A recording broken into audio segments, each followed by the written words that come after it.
Bem-vindos a esta sessão de resolução de exercícios sobre a continuidade.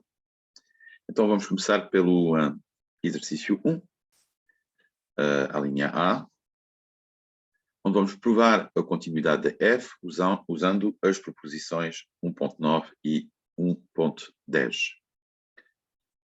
Bem, vamos aqui no quadro. Então temos esta função f de xy igual ao exponencial de x mais sen de y. E aqui o que se pretende fazer é utilizar os teoremas que nos dizem que a soma de funções contínuas, a composição de funções contínuas, são funções contínuas. Logo aqui nós temos, obviamente, que a função sen é uma função contínua. Sen é contínua.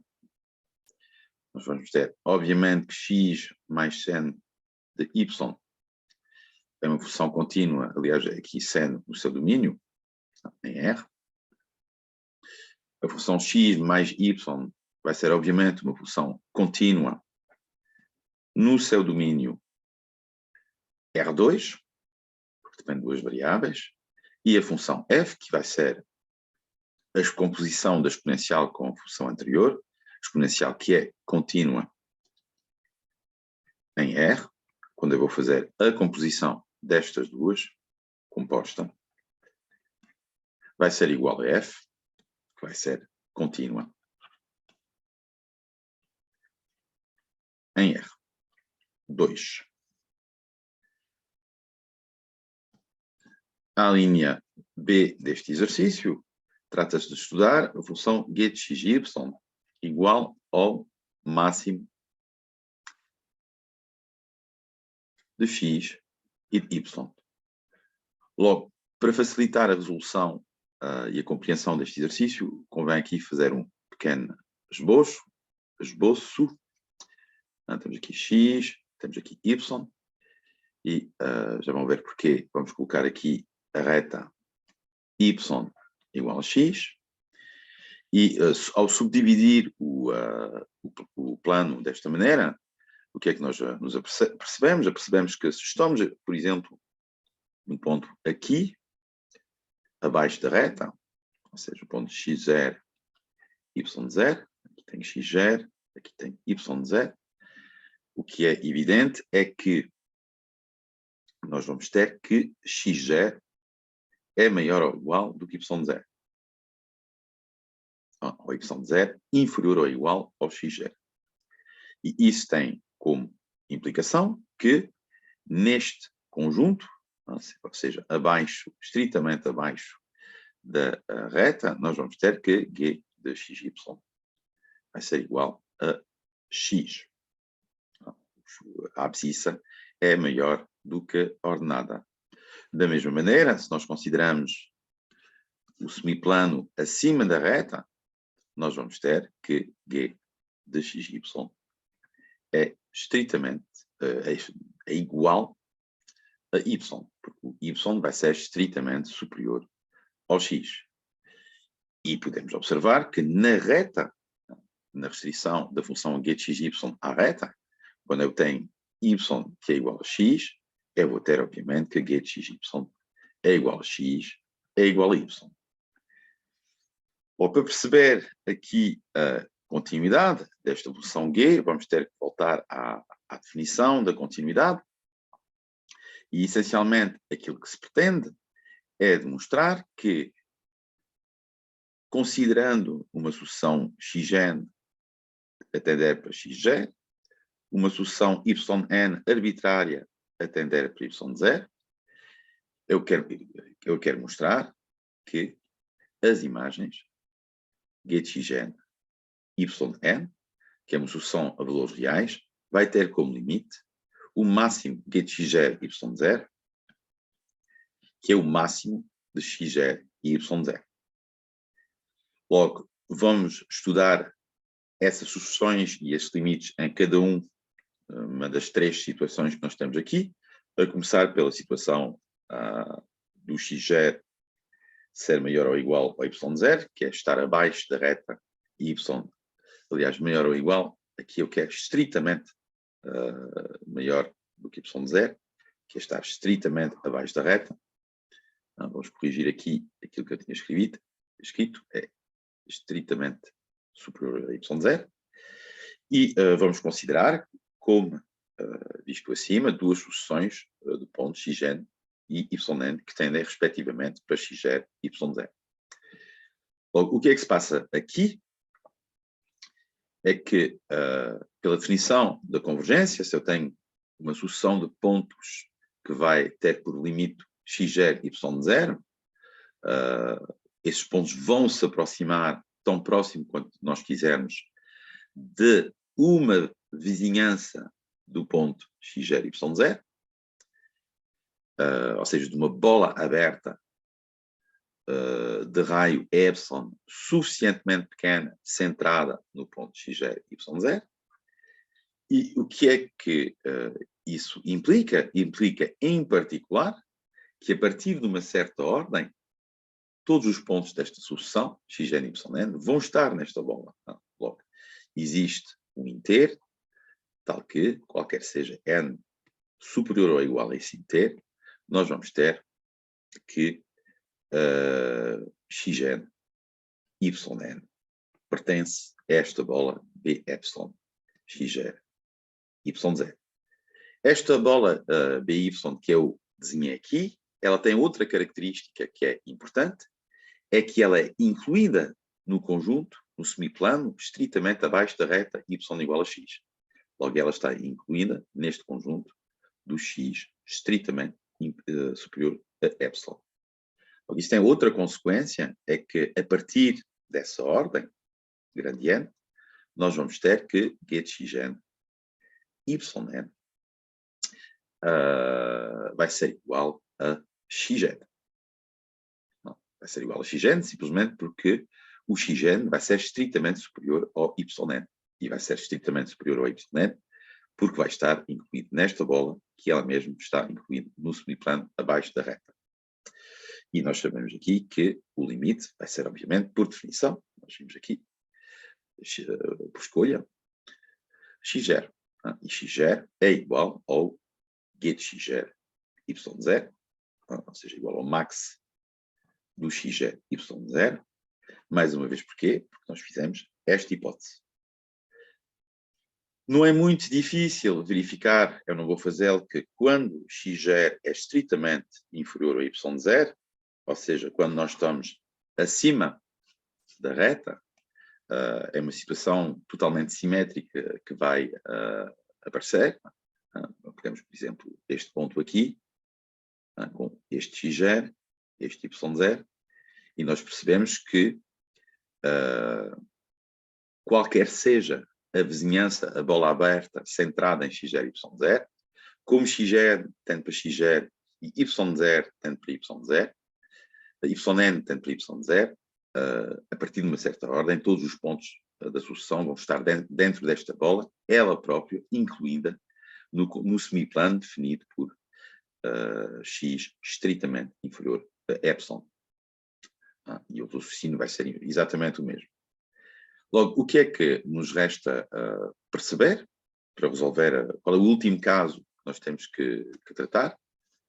Já agora, vamos escrever aquilo tudo limpinho.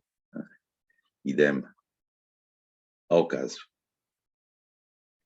anterior com GetXN yn, que é igual a yn a partir de uma certa ordem. Logo, o último caso que nós nos vamos interessar, as hipóteses são sempre as mesmas, xn tende para x0, yn tende para y0, só que agora nós vamos considerar o caso onde x0 é igual a y0. Ou seja, nós estamos aqui num ponto x0, y0 da reta y igual a x. Logo, o que é que acontece quando consideramos uma sucessão arbitrária de pontos a tender para x0? e uma solução arbitrária de pontos yn a tender para y0 igual a x0, é que, da mesma maneira, a partir de uma certa ordem, esses pontos vão estar numa certa bola aberta, B epsilon, no mesmo ponto, B epsilon no mesmo ponto, tão pequena, com um raio tão pequeno quanto nós quisermos. E aqui há uma pequena relação que nós podemos usar, é que o max, há várias maneiras de apresentar, mas isto é um pequeno exercício que vocês podem mostrar, é que, afinal de contas, o máximo de xn, yn, menos o máximo de x0, y0, ele vai ser igual, ou seja, este máximo é igual a x0, e vocês podem verificar que nós podemos fazer entrar o x0 no primeiro max, ou seja, isto vai ser o máximo de xn menos x0 e yn menos y0, mas y0 também é igual a x0. Logo, aquilo que nós queremos mostrar é que a sucessão das imagens, getxn, vai tender para getxn. Ou seja, neste caso, nós sabemos que getxn x0 e y0 é igual a x0. Logo, essencialmente, aquilo que a gente quer mostrar é que o módulo desta expressão vai ser, que é o módulo desta expressão, vai tender para 0. E aqui vem a desigualdade que eu vou deixar em exercício para os alunos mostrarem, é que esta expressão vai ser inferior ou igual à soma de xn, ao módulo da soma de x0, mais o módulo da soma de yn, menos y0. Aqui temos um enquadramento intermediário, e porque é que isso é verdade? É bastante simples de o ver, é que imaginamos que o máximo de xn menos x0 e yn menos y0 seja xn menos x0, o maior dos dois vai ser este, então o módulo, então o máximo vai ser igual a xn menos x0, e vamos ter o módulo de xn menos x0, que é mais pequeno do que xn menos x0 mais qualquer coisa positiva. No outro caso, podemos observar que se o máximo for desta vez o yn mais y0, o módulo yn mais y0 vai ser mais pequeno do que o módulo yn mais y0 mais qualquer coisa positiva. Logo, esta desigualdade ela é satisfeita. Acontece depois que nós fizemos a hipótese que a nossa solução xn tendia para x0, logo isto tende para 0. Da mesma forma, fizemos a hipótese que yn era uma solução que tinha limite y0, e aqui escrevi y0, mas não esquecemos que y0 é também igual a x0, logo esta coisa, ela tende para 0. Logo esta coisa, ela tende para 0. E nós acabamos de mostrar que a sucessão das imagens tendia para a imagem no ponto x0, y0. Pequena observação, reparem que, ou seja, uma pergunta, reparem que esta desigualdade que eu estou a usar aqui nunca iria funcionar neste caso. E por uma razão muito simples, é que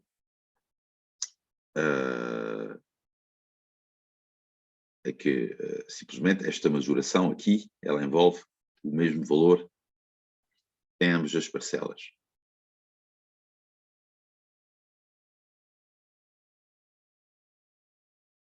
Pensam nisto. Bem, vamos ver um exercício seguinte. Logo no exercício seguinte temos uma função com um certo limite. Isto não vai deixar. Temos uma função de limite grande L, num ponto de acumulação grande x do domínio da função, e assumimos que a função não se encontra definida em x. Ok, logo, o que é que isto está a dizer? Vamos traduzir em linguagem portuguesa. Está a dizer que assumimos que x é um ponto de acumulação de D. Ou seja, é um elemento do derivado. E vamos assumir que x não pertence ao domínio. Ou seja, ponto de acumulação que não pertence ao domínio. Por além disso, vamos supor que a função f tem um limite L no ponto x. Neste caso, podemos definir f de x igual a L e, ao estender, ao fazer isso, nós estamos a acrescentar o ponto de acumulação x ao domínio e assegurar que a função essa extensão vai ser contínua. Outra forma, talvez mais simpática, de apresentar isso, mais clara, tem a ver com o que é que nós entendemos pela continuidade de uma função. Logo, imaginamos que nós temos uma função f, um certo domínio, eu aqui vou olhar um domínio R2, e eu vou considerar um ponto x0 pertencendo ao domínio, e vou definir o que é que significa que f é contínua em x0. Agora, a propriedade da continuidade subdivide-se em duas propriedades. A primeira propriedade, para ela ser contínua, é que tem que existir o limite da função f no ponto x0. Esse limite, vamos chamá-lo, como fizemos aqui, L. E a segunda propriedade que é importante é que o valor desse limite, L, tem que ser igual ao valor da função no ponto onde nós estamos a estudar a continuidade. Logo, é muito importante perceber que a continuidade são duas propriedades. Não só a existência do limite, mas, sobretudo, a correspondência desse limite com o valor da função no ponto onde estamos a efetuar esse limite. Logo, o que está a ser feito é uma hipótese diferente, assumimos que o ponto x0 não é um ponto do domínio, mas é um ponto de acumulação desse domínio. Logo, falar da continuidade da função em x0 não faz sentido.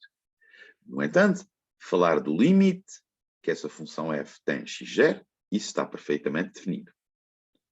Logo, como é que nós podemos tornar a função f contínua em x0, sendo que x0 não pertence ao domínio? Simplesmente acrescentamos ao domínio, consideramos um novo domínio, vamos chamar D, assim, que vai ser o domínio D da função reunião o ponto, e tomamos, por definição, que o valor da função nesse ponto vai ser, ou seja, isto é por definição, que o valor da função nesse ponto vai ser o valor do limite obtido em x0. Logo, a função é prolongável por continuidade no ponto x0. E satisfaz bem as duas propriedades da continuidade, ou seja, existe o limite, é o que assumimos aqui, e forçamos o valor dessa função nesse ponto a ser o valor do limite. Ou seja, as condições da continuidade são satisfeitas. Vamos aqui ver as várias linhas do exercício. Temos aqui a linha A, onde consideramos a função f1 de xy, que é igual a raiz de x ao quadrado mais y ao quadrado, ou seja, a norma do ponto xy sendo de 1 sobre raiz de x ao quadrado mais y ao quadrado. E vamos considerar, ou seja, antes de considerar qualquer coisa, o domínio desta função é claramente R2, excepto a origem, e vamos considerar o prolongamento desta função no ponto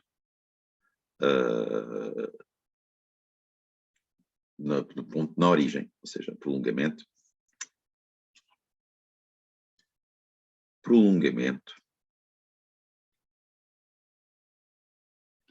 por continuidade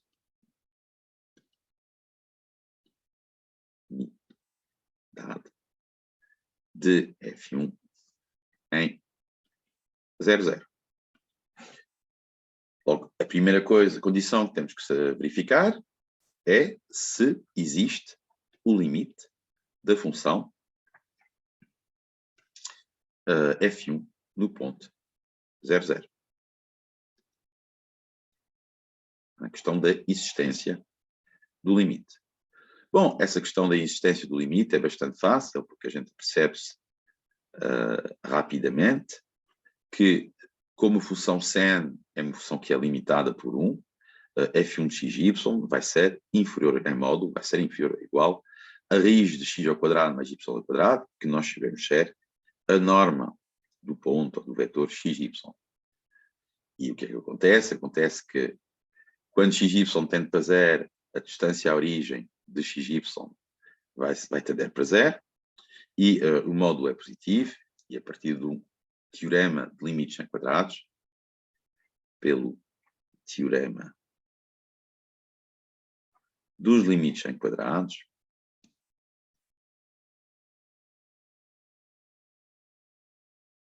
vamos ter que o limite de f1 em 00 é igual a 0. Qual vai ser a segunda parte? Na segunda parte vamos tomar o valor da extensão de f1 em 00, escolhendo ou assumindo que f1 de 00 é igual a 0 por definição.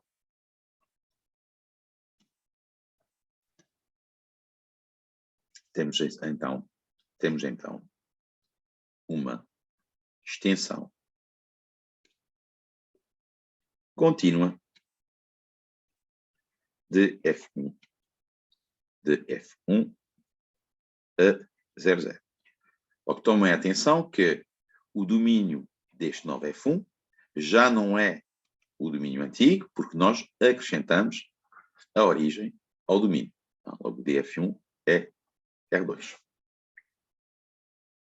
Outra pergunta que nós podíamos colocar era simplesmente, como no exercício anterior, fora o ponto 00, será que a minha função é contínua?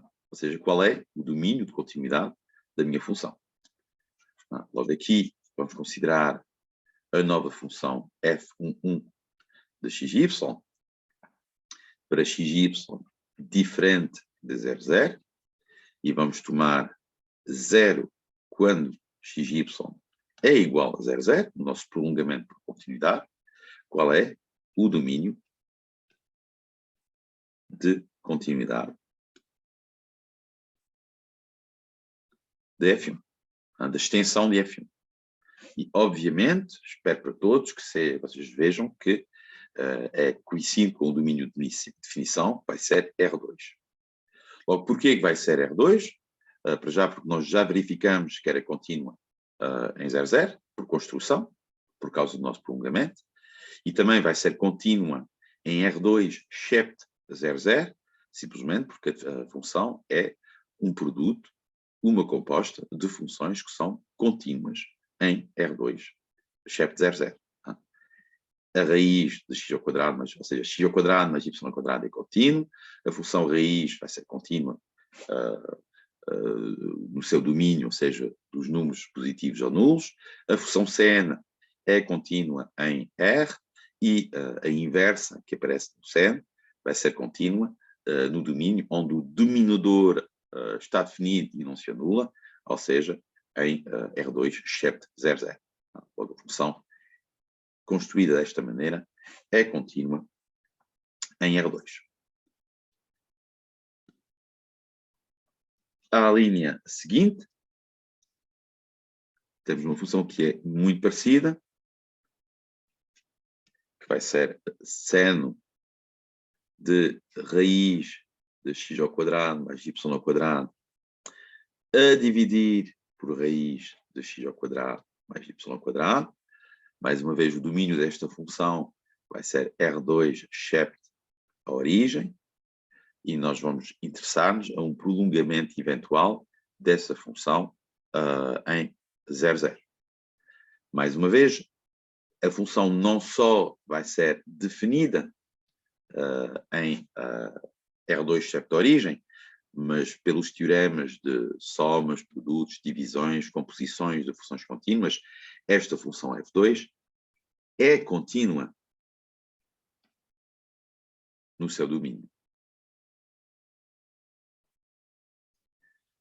Estamos a ver se podemos prolongá-la por continuidade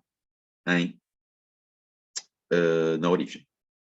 Logo aqui, temos que estudar o limite quando xy tende para 0, 0 da função f2 de xy, mas dado a definição da função, podemos fazer aqui uma substituição, que é simplesmente considerar t igual a norma de xy, que é raiz quadrada de x ao quadrado mais y ao quadrado, e fazer tender t para 0, que são duas condições equivalentes. Dizer que xy tende para 0, 0 é a mesma coisa que dizer que a sua norma tende para 0, 0, e aqui nos encontramos com o limite de sen t sobre t, que é um limite notável de análise 1, que sabemos ser igual a 1. Logo, qual é o prolongamento por continuidade que vamos ter que fazer? Vai ser simplesmente tomando que f2 de 0, 0 é igual a 1. Logo, a função definida por esta expressão em R2 excepto a origem e por esta expressão na origem vai ser uma função que é contínua. À linha C, temos uma situação um bocadinho diferente. Consideramos a bola aberta B1 em R2 para R.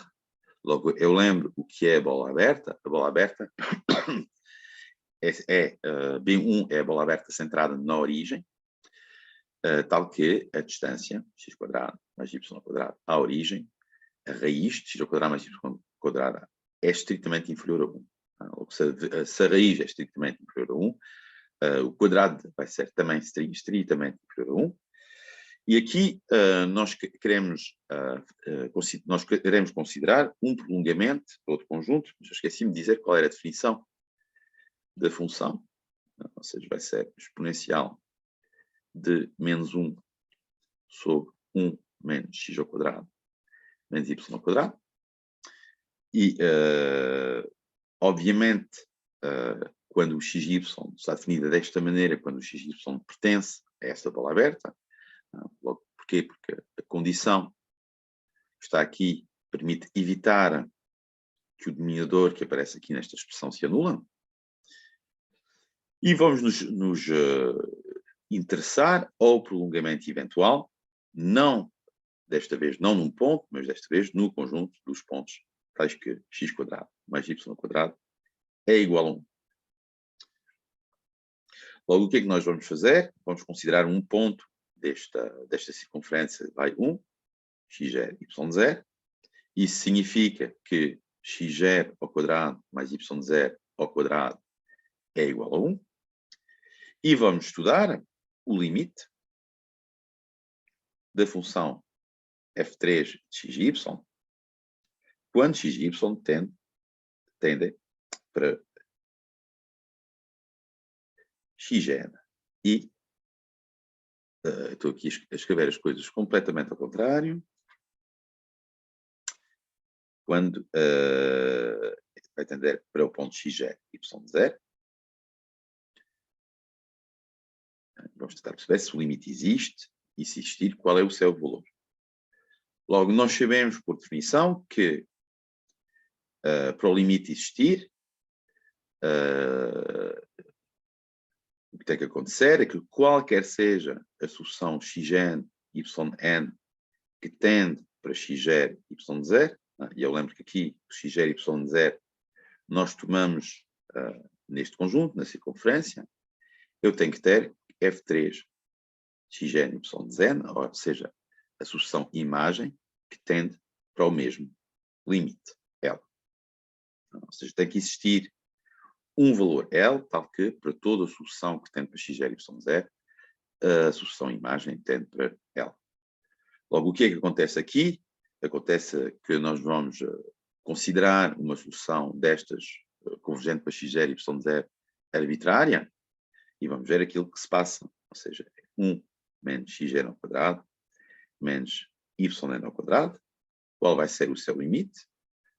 Bem, vai ser o limite 1 menos x0 ao quadrado menos y0 ao quadrado, só que nós fizemos a hipótese que x0 e y0 pertencia àquele conjunto, ou seja, x0 ao quadrado mais y0 ao quadrado satisfazem esta condição, ou seja, o limite vai dar 0. Mas se o limite vai dar 0,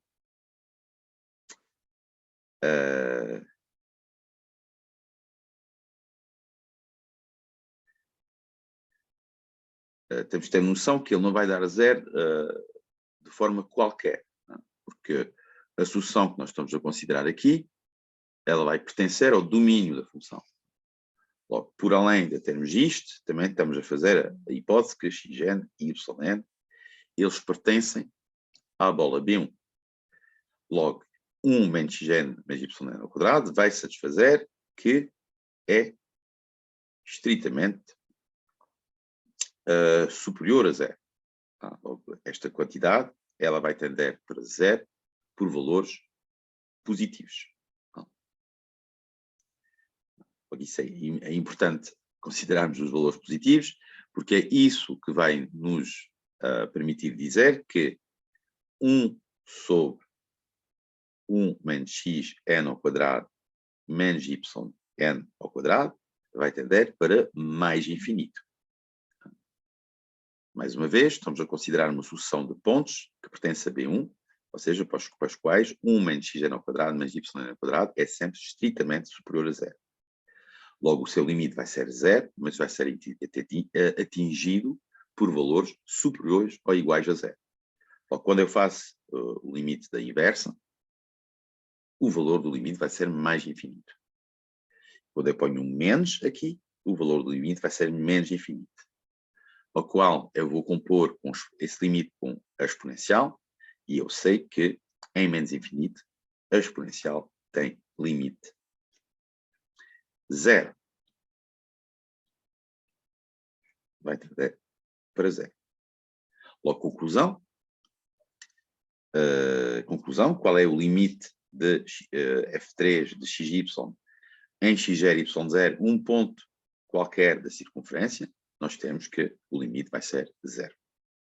Este limite vai ser sempre 0, qualquer seja o ponto x0 e y0 que pertença à circunferência.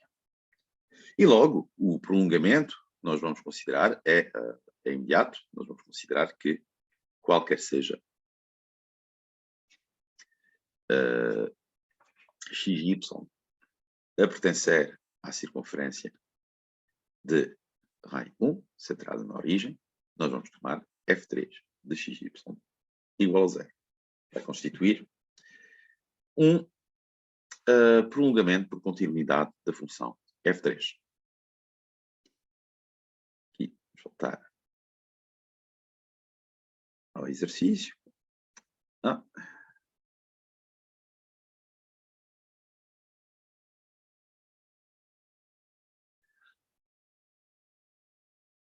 Ora bem, vamos ver agora outro exercício, que é sobre um conceito que foi estudado, que está na sebenta, que são os conjuntos que são conexos por arcos.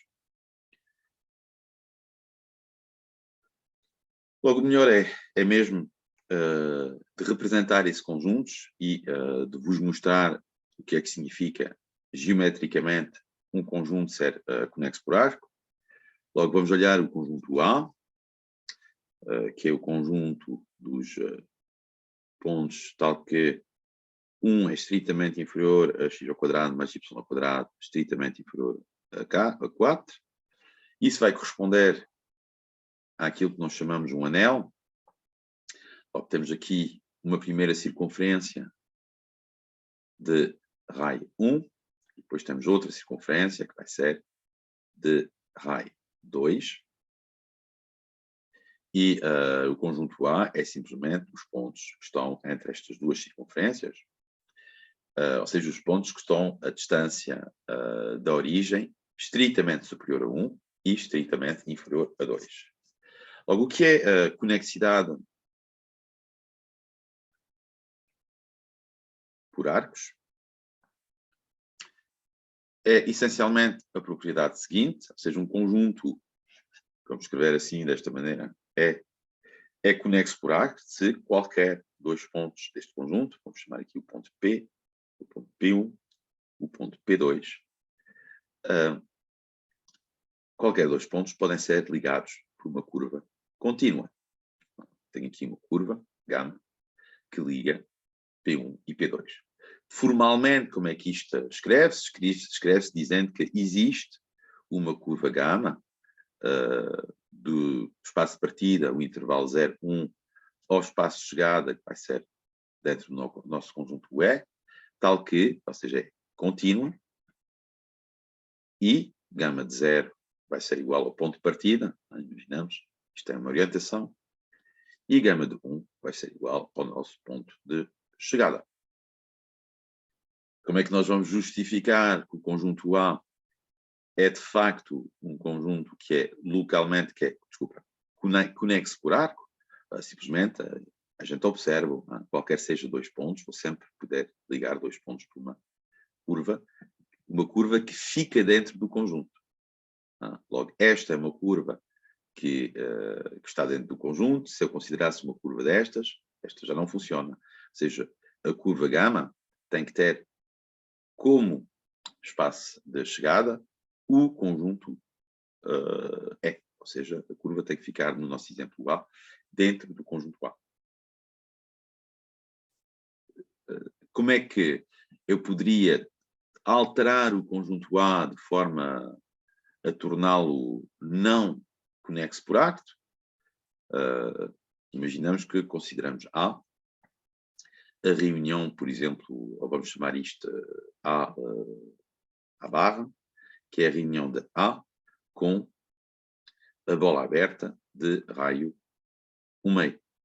Logo, isto seria um desenho semelhante. Nós teríamos os dois anéis que nós vimos aqui, centrado em 1, de raio 1, e aqui de raio 2, e aqui dentro teríamos uma pequena bola aberta de raio 1/2. E aqui, claramente, se eu escolher um ponto aqui e um ponto dentro da bola aberta 1/2, eu não tenho forma de ligá-los um ao outro por uma curva contínua que não vá sair do conjunto A.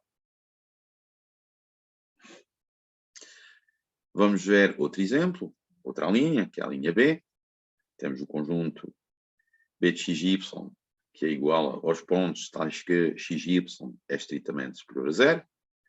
Logo, isso corresponde no plano a dois quadrantes, ao primeiro quadrante, ou seja, o x positivo e o y positivo, e ao terceiro quadrante, que vão ser o x negativo e o y negativo.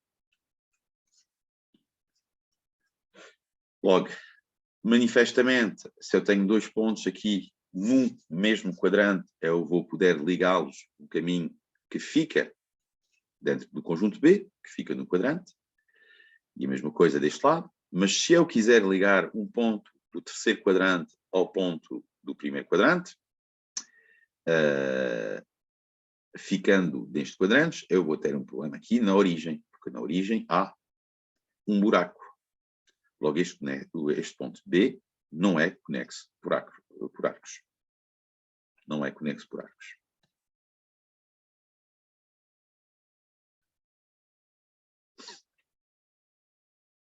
Notam que as justificações exigidas para resolver o exercício são puramente geométricas. Ou seja, vocês fazem o desenho e observam, a partir do vosso esboço, que o conjunto não é conexo por arcos. Logo, o conjunto seguinte é muito parecido com o conjunto B, e vamos ver se essa pequena alteração é suficiente para alterar a nossa conclusão. Logo, desta vez, vamos considerar, de facto, o primeiro quadrante e o terceiro quadrante, só que com uma diferença, é que as fronteiras do conjunto B, elas estão incluídas, elas foram acrescentadas ao conjunto B para obter o conjunto C. E agora o problema que nós tínhamos na origem, de ligar pontos do primeiro quadrante a pontos do terceiro quadrante, já não existe, nós podemos ligar esses pontos, só vamos ter que passar pela origem. Só que agora a origem, ela pertence ao nosso conjunto. Logo, este conjunto C, sim, é conexo por arco.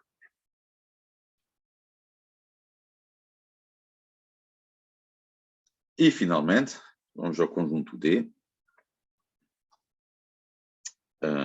que é um conjunto do espaço, onde nós vamos ter x ao quadrado mais y ao quadrado igual a 1, e o z, que vai ser superior ou igual a 0, e inferior ou igual a 1.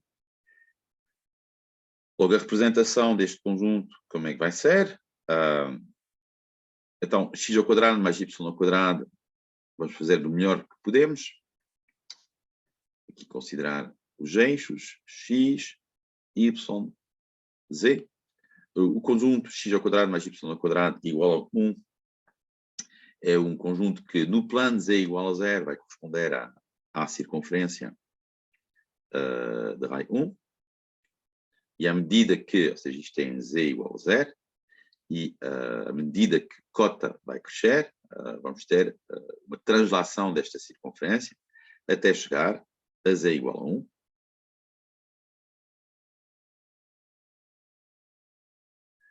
E o que nós obtemos é um cilindro, é uma superfície cilíndrica.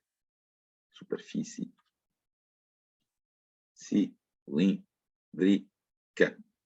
Logo, esta superfície cilíndrica, ela é, obviamente, conexa por arcos, porque qualquer ponto aqui da superfície cilíndrica pode ser ligado a outro ponto dessa superfície. Imaginamos que nós estamos aqui e vamos fazer, por exemplo, um arco que liga os dois, que vai fazer isto.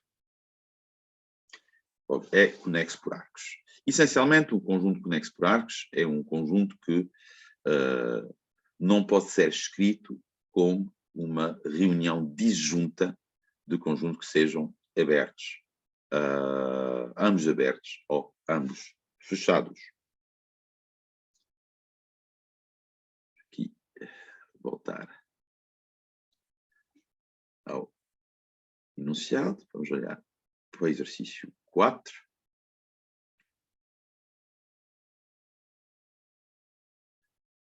Um segundo. Ora bem, exercício 4. Considera a superfície esférica unitária em R2. Logo, aqui não é esférica e não é uma superfície, é simplesmente uma circunferência. Vamos desenhar aqui a nossa circunferência trigonométrica, x, y, de raio 1 e de centro a origem. E consideremos nessa circunferência, a função produto de xy igual a xy. Logo, escreva R2 como cosseno t seno t. Aqui não é R2, aqui vai ser o conjunto S. E nós sabemos que qualquer ponto xy desta circunferência, pela definição do cosseno e do seno, vai escrever-se como x igual a cosseno t, y igual a seno t, onde t é simplesmente o ângulo. O t aqui vai ser o ângulo que faz o vetor posição xy de xy com a horizontal. Obviamente, o que é que eu tenho aqui, quando considera cosseno t seno t, eu tenho simplesmente P de cosseno t seno t. Logo, quando eles pedem aqui qual é o máximo e o mínimo de P em S, pronto, todos os pontos de S são caracterizados por coordenadas da forma cos t seno t, ou seja, isto chama-se uma parametrização parametrização de S em coordenadas polares, já agora. E para determinar o máximo e o mínimo de P, basta determinar o máximo e o mínimo de esta função. E nós sabemos que o máximo de sen vai ser 1 e vai ser atingido para 2t igual a π sobre 2. E o mínimo de sen vai ser menos 1. Isto corresponde a sen igual a 1. E o mínimo de sen vai ser menos 1 e vai ser atingido para 2t igual a 3π sobre 2. Ou seja, o máximo e mínimo de P em S vão ser, respectivamente, 1/2 e menos 1/2. E são atingidos para os pontos t igual a π sobre 4 e t igual a 3π sobre 4. Agora podemos representar no círculo trigonométrico o que é que vão ser estes pontos. Aqui tem quase a π sobre 4, aqui vamos pôr π sobre 4 e 3π sobre 4 vai ser π sobre 2, 3π sobre 4 vai ser este.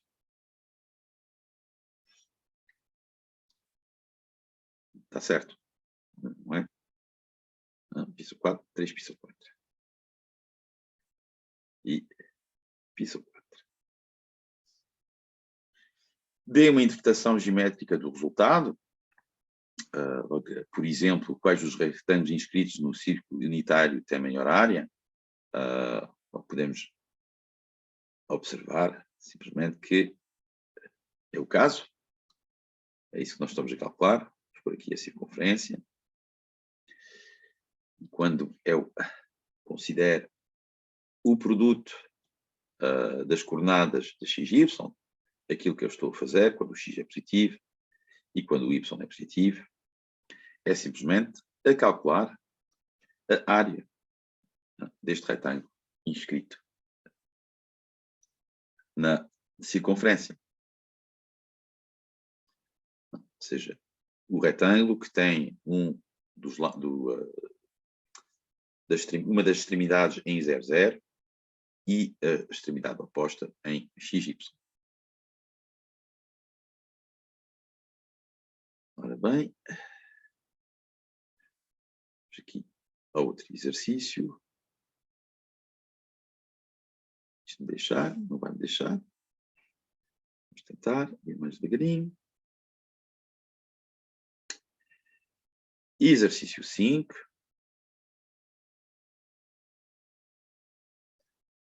Consideramos novamente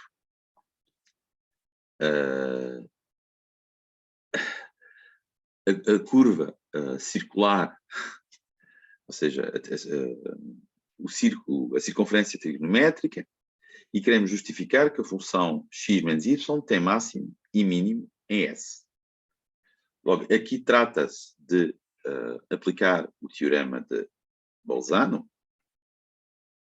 E o que é que o teorema de Bolzano nos diz? Diz que se nós temos uma função f que vai de um conjunto D para R, e aqui D em R2, que é contínua, e para o qual D é fechado e limitado,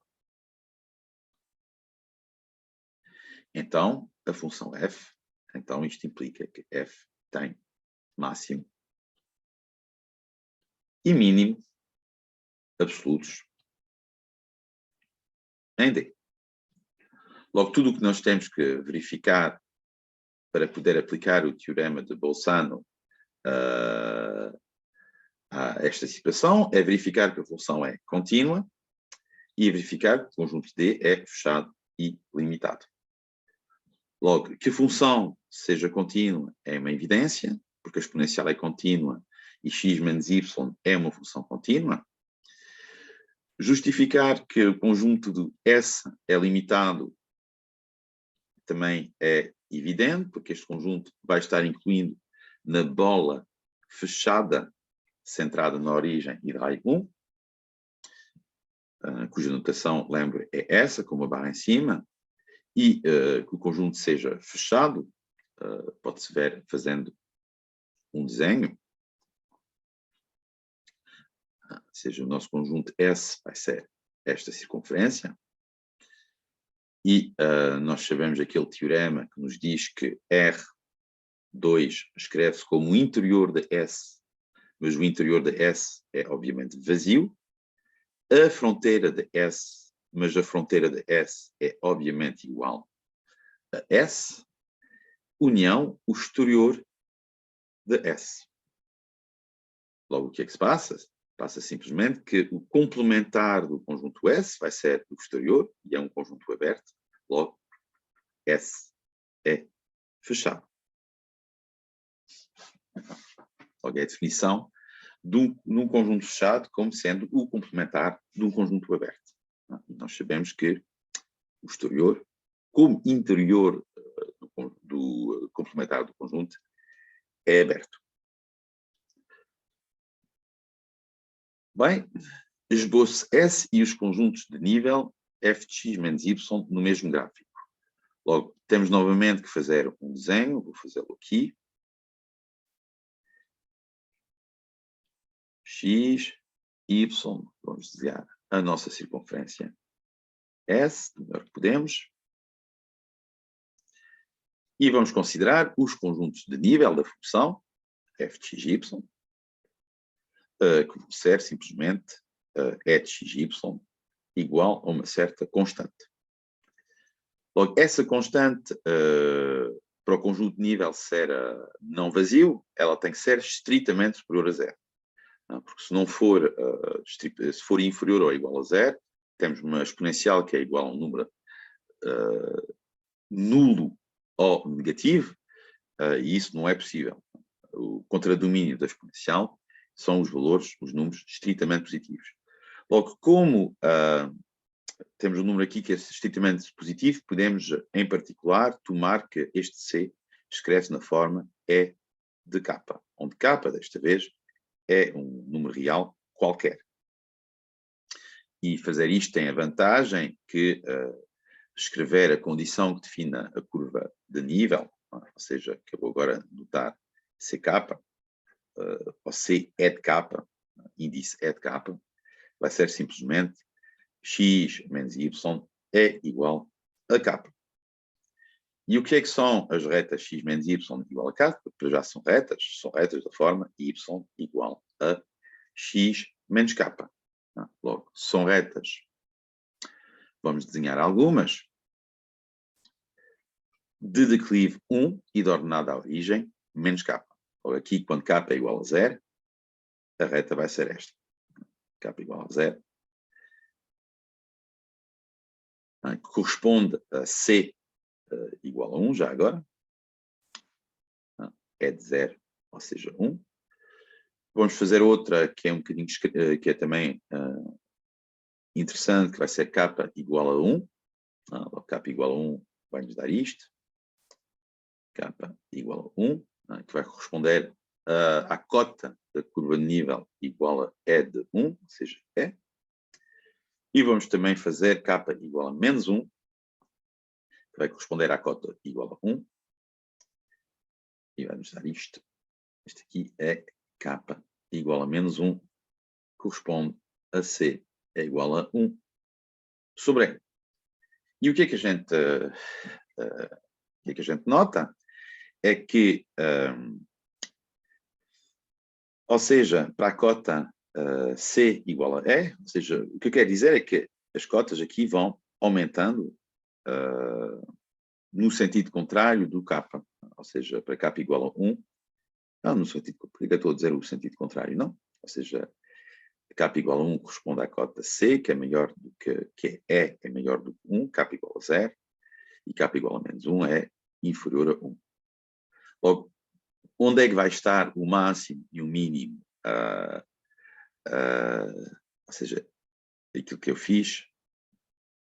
Sim, o que eu quero dizer é que, pronto, esta pergunta está respondida. E agora eu quero olhar os máximos e os mínimos da função f no conjunto S. Bom, é fácil de ver que vamos ter uma curva nível aqui extrema, tá? Ou seja, que vai ser, já não vai ter duas interseções, mas só vai ter aqui uma interseção, que vai corresponder a um certo valor da cota e que vai corresponder a um valor máximo da função, tá? Porque esta cota máxima, neste conjunto, corresponde a um valor máximo da função f no conjunto S. E não é muito difícil de perceber que, visto que esta reta tem declive 1, e é tangente, e vai ser necessariamente tangente à curva, que isto corresponde a um ângulo que é menos π sobre 4. Então, isto aqui vai corresponder a um ângulo menos π sobre 4. E vai corresponder ao máximo da função f. De forma semelhante, se eu considerar esta tangente aqui, esta vai corresponder ao valor menos 3π sobre 4 e vai corresponder ao mínimo da função f.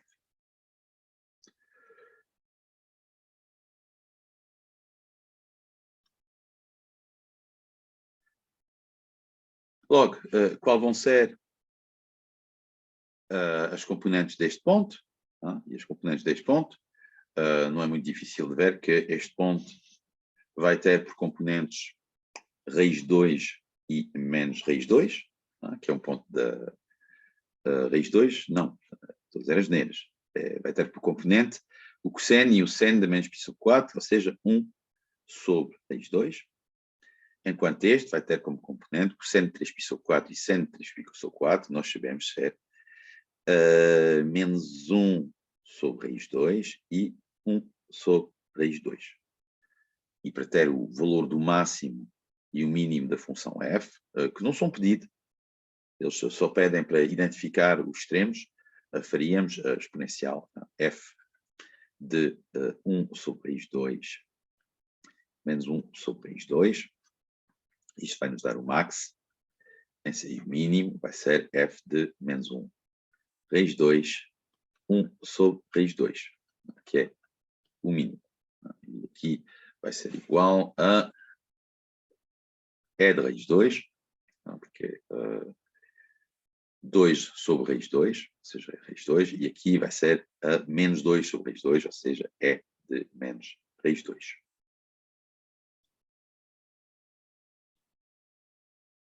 Passamos agora aos exercícios sobre as derivadas parciais. E temos um primeiro exercício onde temos que calcular todas as derivadas parciais até à segunda ordem. Logo, é um simples cálculo. Voltamos aqui e vemos isto. A função que estamos a considerar é f de xy igual a 3x ao cubo y ao quadrado mais x mais 2y. Vamos derivar uma primeira vez em ordem x. E eu lembro que o cálculo das derivadas parciais é muito simples, resume-se a calcular a derivada em ordem à variável x, considerando que a variável y é uma constante. Logo aqui, para calcular a derivada parcial em ordem de x, vamos derivar isto e multiplicar pela constante y ao quadrado. Vamos derivar isto e vai dar 1. E vamos derivar 2y, que é uma constante, ou seja, vai dar 0. Logo isto vai dar 9x ao quadrado vezes y ao quadrado mais 1 mais 0. De modo semelhante, a derivada parcial em ordem a y, procedemos da mesma maneira, só que desta vez o 3x ao cubo vai ser uma constante, vamos derivar o y ao quadrado, isto vai dar 6x ao cubo y. O x é uma constante em relação à derivação em ordem a y, que vai dar 0. E depois vamos derivar 2y, que vai dar 2. Depois, esta derivada parcial em ordem x vai dar origem a duas derivadas da segunda ordem. Uma segunda derivação em ordem x ou uma segunda derivação em ordem a y. Logo, a segunda derivação em ordem x, vamos derivar 9x ao quadrado, vai dar 18x y ao quadrado mais 0. E a segunda derivação em ordem y, vamos derivar desta vez o y ao quadrado, que vai dar 18x ao quadrado y. Mesma coisa com as derivadas parcial da derivada parcial em ordem y. Quando derivamos em ordem y, aqui d2f sobre dy2, vamos ter 6x ao cubo. E quando derivamos a derivada em ordem y, mas desta vez em ordem x, isto vai nos dar 3 vezes 6, que é 18, x quadrado, y. E podemos observar que as derivadas cruzadas da segunda ordem, elas são iguais. Isso é o teorema de Schwarz. E não é nenhuma surpresa, porque a função que nós temos aqui, e será definido mais tarde, é de classe. Não vai ser definido mais tarde, já foi definido, é de classe C2.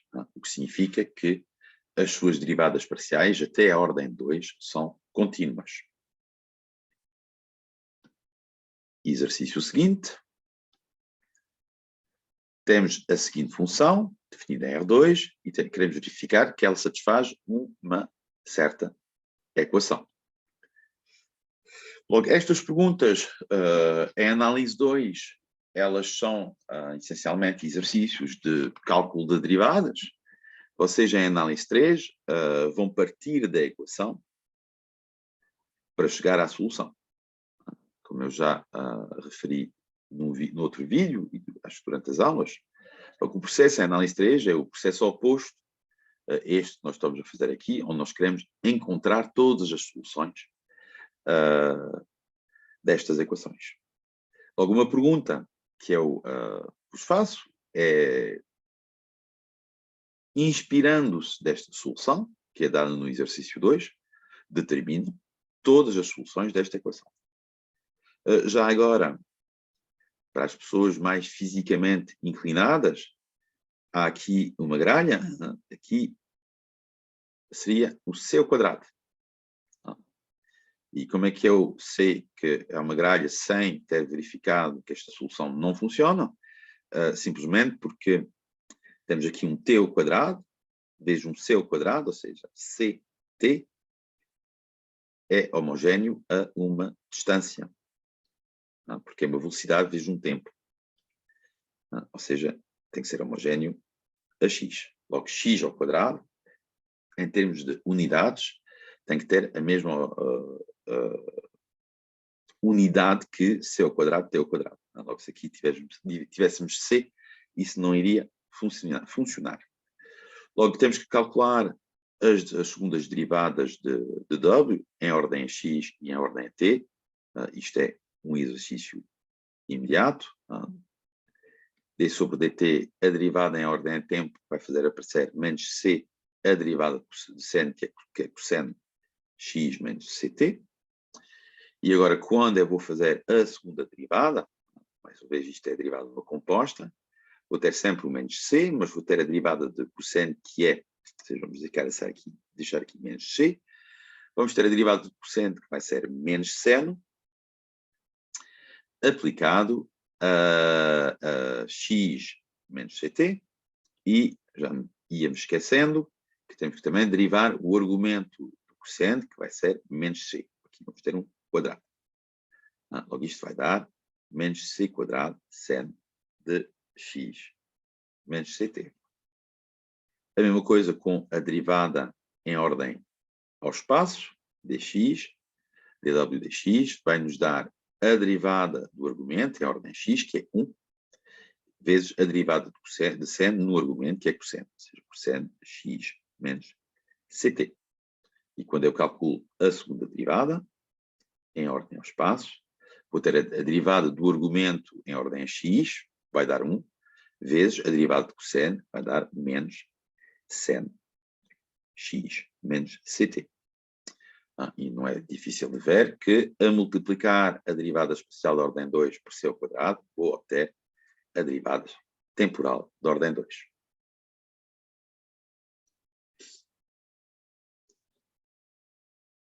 Exercício seguinte. Logo aqui, pretende-se calcular o declive da reta tangente à superfície f de y no ponto 1, 2, segunda direção dos y, isto é, segunda direção do vetor 0, 1, mas o que nos estão a pedir aqui é simplesmente calcular a derivada parcial em ordem a y, ou seja, segunda direção do y, no ponto 1, 2.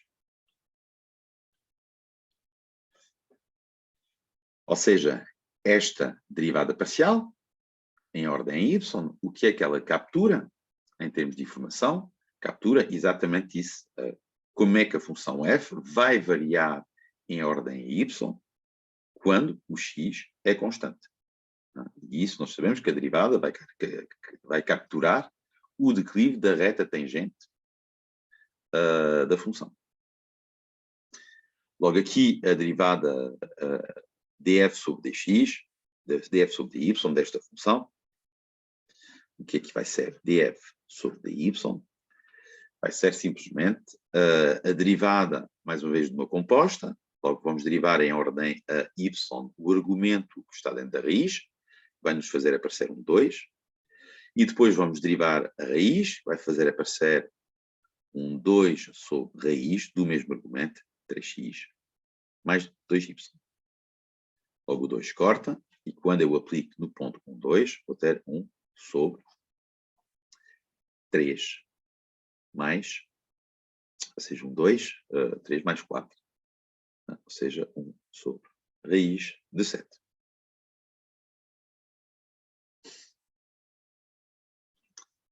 Mais em baixo, para o exercício 4.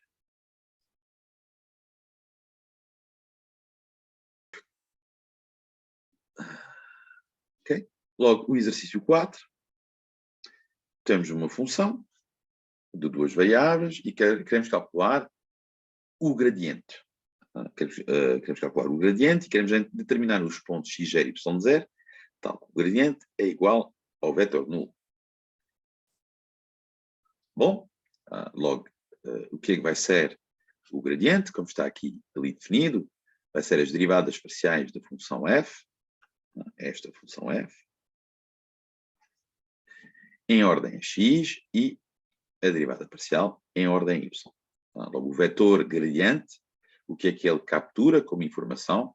Vai capturar a informação da variação de f, da taxa de variação de f na direção do x e na taxa da variação de f na direção dos y, que é uma pequena grelha. Logo, o que é a derivada parcial de f em ordem a x? Y menos y ao quadrado vai ser uma constante, logo vai ser a derivada exponencial menos x ao quadrado, que vai ser menos 2x, exponencial menos x ao quadrado, y menos y ao quadrado. O que é que vai ser a derivada parcial em ordem a y? O exponencial menos x ao quadrado vai ser uma constante, e vamos multiplicar essa constante pela derivada de y menos y ao quadrado, que é 1 menos 2y.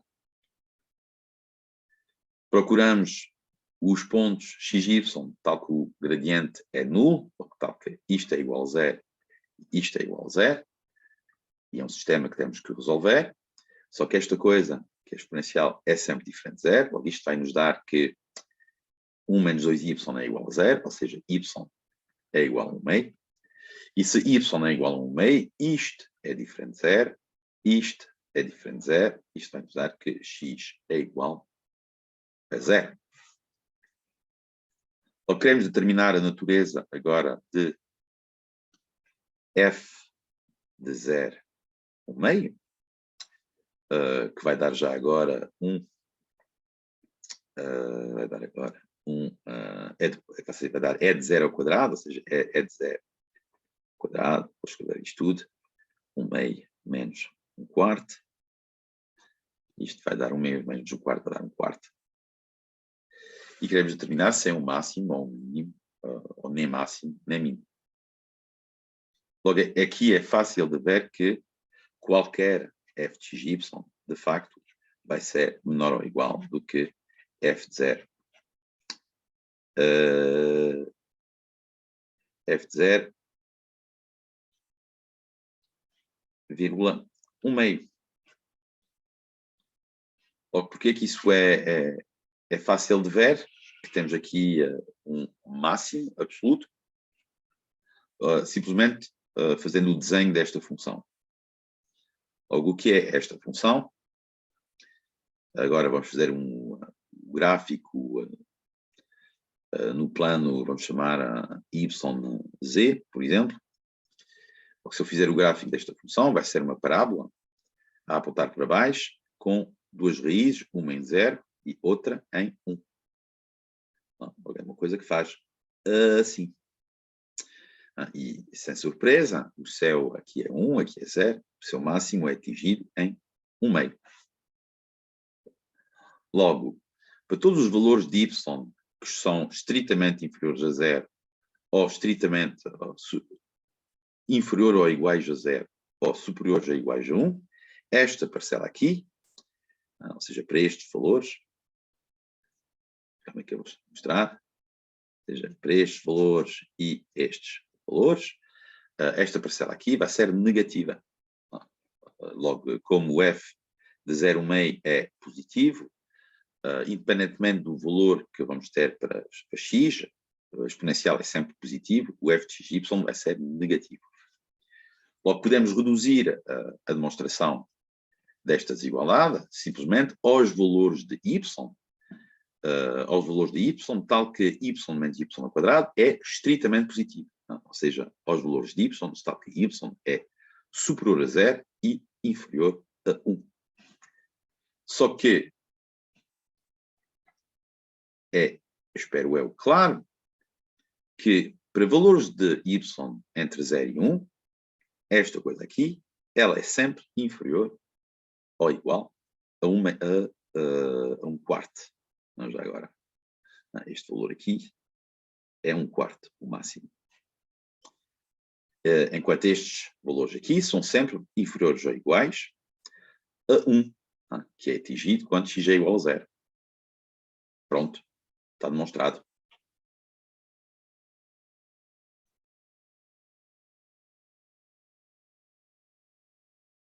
Aqui é um pouquinho mais baixo.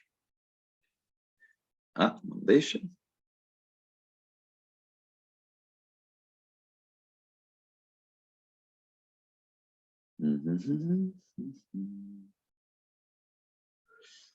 Bom, aqui temos o exercício 5 e queremos calcular a f índice x e f índice y. Estamos aqui a usar uma notação um bocadinho diferente daquela que temos usado até agora, ou seja, f índice x é a derivada parcial em ordem x, f de y é a derivada parcial da f em ordem y.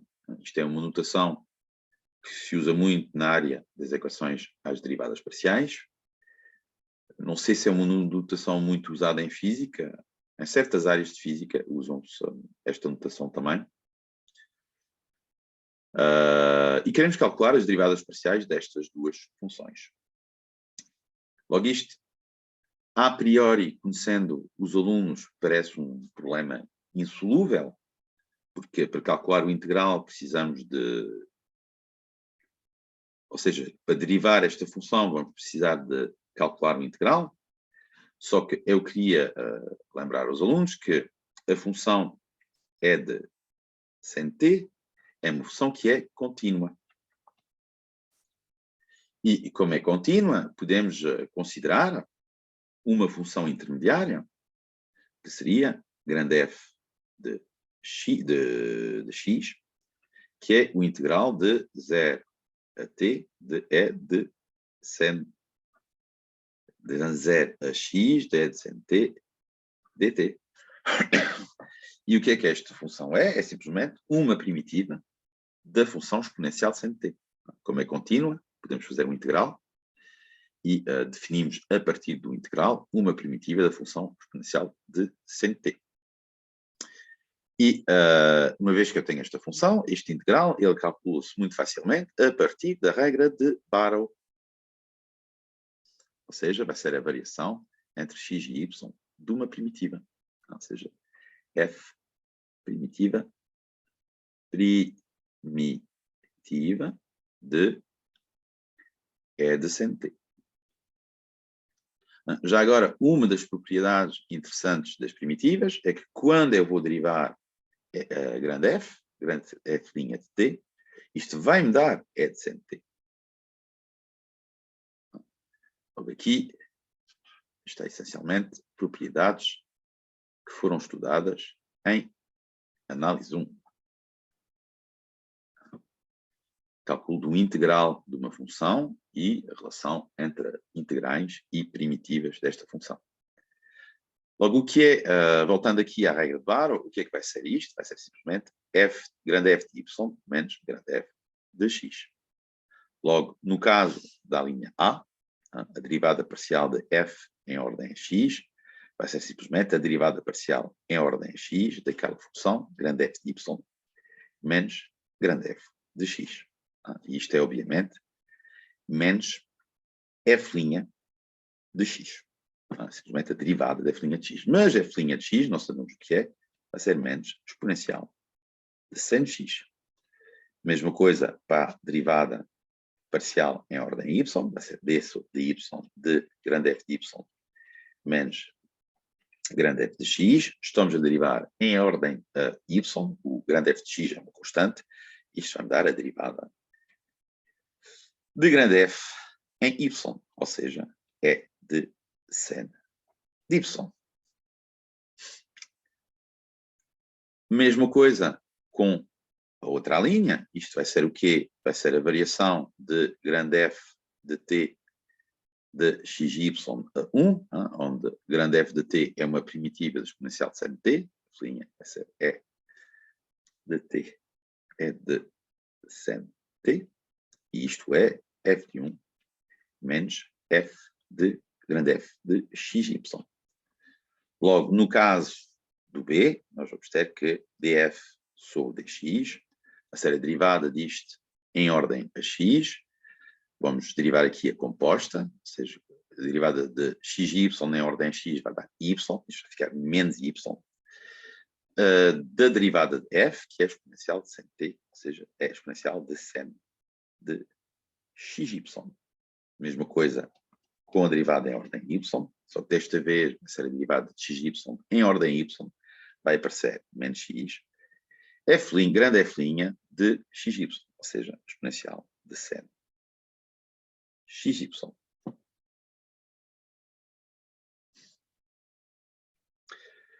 Logo, o exercício 6, temos que verificar que as funções satisfazem a equação de Laplace nos seus domínios naturais.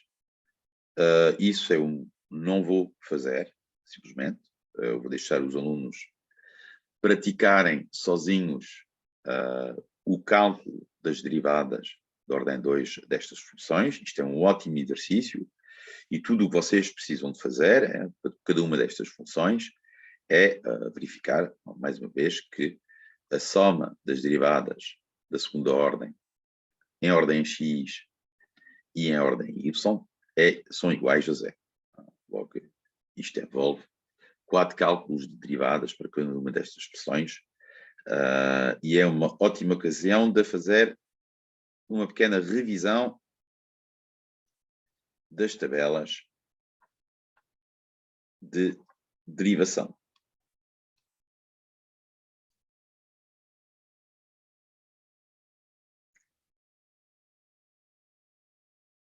O exercício 7 é a mesma coisa, temos aqui uma função de duas variáveis, x e t, e queremos que ela satisfaça uma certa equação. Aqui só vos alerto pelo facto que as notações que nós estamos a usar aqui, u índice tt, corresponde à segunda derivada de u em ordem a t. A mesma coisa com u índice xx, para este exercício, vai corresponder à segunda derivada de u em ordem a x. Já agora, será que este exercício também tem a mesma gralha que nós já vimos no exercício anterior? Aqui é um c ao quadrado, porque é uma derivada espacial de ordem 2 e nós queremos que as unidades de espaço e de tempo em relação à unidade de velocidade sejam respeitadas.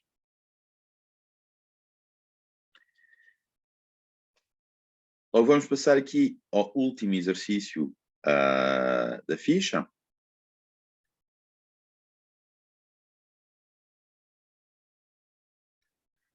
Logo, vamos ler o enunciado. Queremos maximizar um volume de um paralelepípedo contínuo na esfera unitária. Somos conduzidos ao estudo do máximo de uma certa função, que está aqui, definida num certo domínio, que é a bola fechada de raio 1 centrada na origem. Fazemos uma mudança de variável, ou seja, s igual a x ao quadrado, t igual a y ao quadrado. Ou seja, o x ao quadrado vai ser um s, t, 1 menos s menos t. Ou seja, a função v que aparece aqui. No domínio triangular, s mais t inferior ou igual a 1. Mas isso é claro, porque se o s é igual a x ao quadrado, t y ao quadrado, isto vai ser inferior ou igual a 1. Aqui podemos verificar que o ponto A do domínio em que V atinge o seu máximo é um ponto interior. Isso significa o quê? E é uma hipótese que é importante. É um ponto interior. Interior a quê? Interior ao domínio triangular. E o interior deste domínio triangular,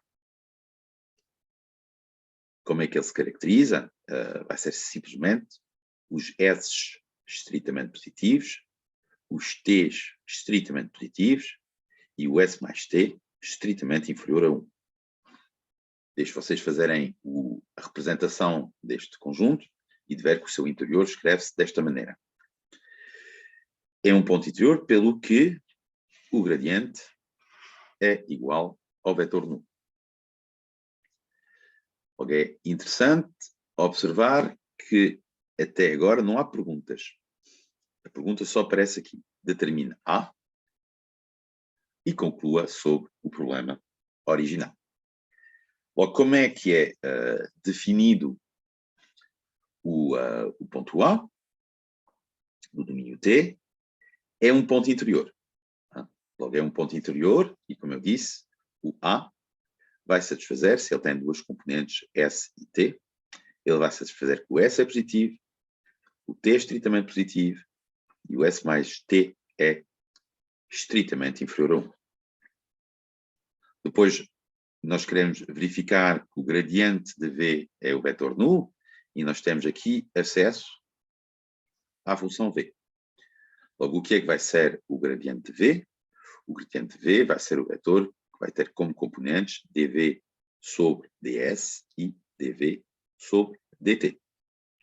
Nós vamos anular essas duas componentes para obter uma equação em S e T que nos vai permitir determinar o ponto A. Logo aqui é mais simples para calcular as derivadas de desenvolver esta expressão. Isto vai dar st menos s ao quadrado t menos st ao quadrado. E logo a derivada em ordem s vai fazer aparecer t menos 2st menos t ao quadrado. E a derivada em ordem t vai fazer aparecer s menos s ao quadrado menos 2st. Logo, não é muito difícil de ver que na primeira expressão o t pode ser posto em evidência. Vamos ter t 1 menos 2s menos t. E temos que igualar isto a zero. E na segunda expressão nós vamos ter o s em evidência, 1 menos s menos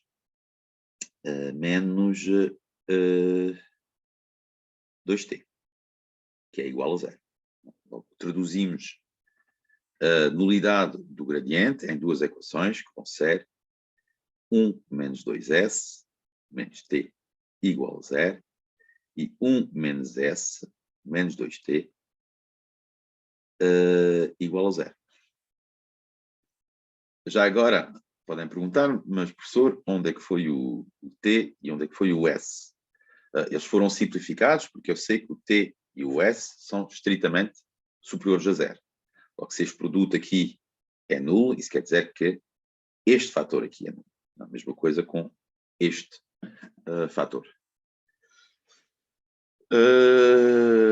Bom, como é que nós vamos resolver isso? Podemos aqui multiplicar esta equação por menos 2 Isto vai dar menos 2 mais 2S